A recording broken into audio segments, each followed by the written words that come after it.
It really is a path, a parting in the roads. When the Minnesota House of Representatives meets to legislate, it gathers in a space built for beauty and functionality, the House Chamber. Mr. Speaker, if I could just make an announcement then.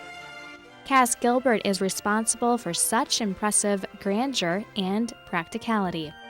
In 1895, Gilbert was selected as the architect of the state capitol after his design won a competition that included 40 entries.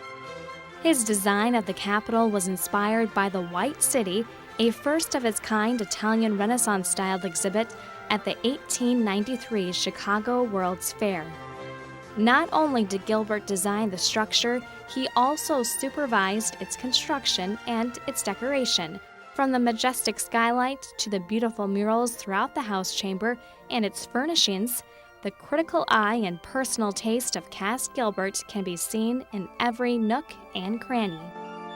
Inside the House Chamber looks at the furnishings of the House Chamber and why some could argue that the furniture is as much a work of art as the artwork in the chamber is.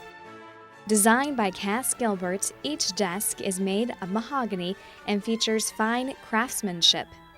From the time the House Chamber first opened, the pieces of furniture have been a scene of constant work. The House members, until the 1970s, until they moved into the State Office building, their office was the chamber. So each representative had his desk was the office. So that's where he would meet constituents. They would draft a letter, call someone from the stenographer pool to come in here and write a letter or draft a letter. So that was, as you can see, even the representatives didn't have offices at that time. During the early years, the chamber allowed smoking. Chewing tobacco was also common, so were spittoons kept close to the representatives.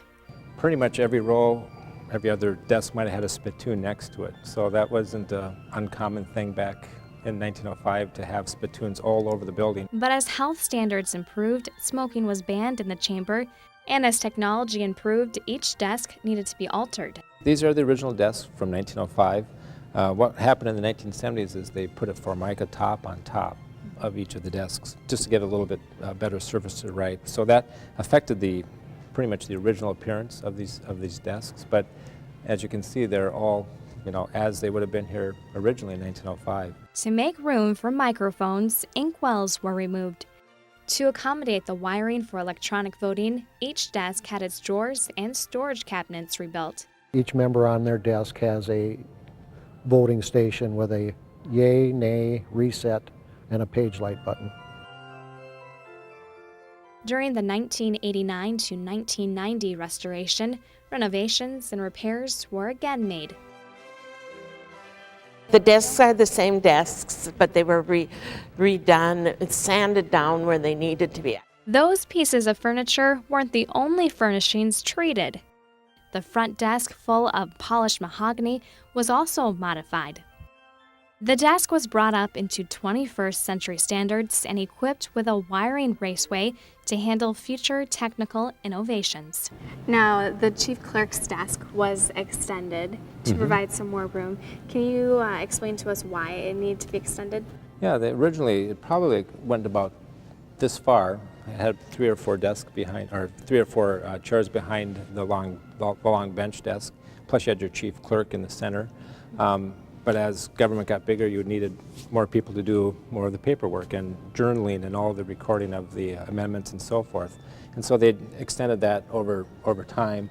You can see all the different pieces where the different colors of the wood is a little different than the original colors. And so that was something that is a part of the history of the space now. We were in awe of how they were able to do it. It looks amazing. You can't even really tell unless you get close up to it. Also during the restoration, pigeonhole enclosures behind secret panels designed to be used for holding papers during session were installed, and the front desk was moved 1 foot forward into the chamber, giving the chief clerk and his staff more room. The wings were added to allow more storage space and more workroom as well.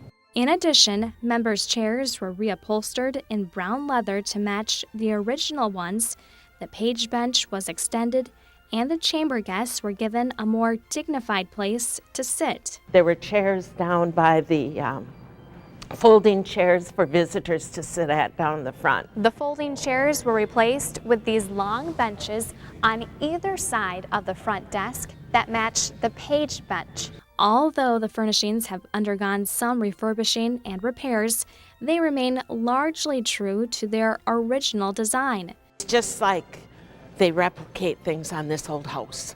You know, it just... Gilbert once said, in the old days, the architect, the painter, and the sculptor were frequently one and the same. There is no reason why they should not be so now. True to form, Gilbert designed many of the 1,600 pieces of original furniture in the Capitol in 1905. The Minnesota State Capitol became a turning point in Gilbert's career. He went on to design the Capitol buildings in Arkansas and West Virginia. Gilbert is also responsible for the design of the U.S. Supreme Court building in Washington, D.C., and the Woolworth building in New York City, generally considered to be the first skyscraper. But the blueprints of the Minnesota State Capitol will always remain the design that brought him national recognition first.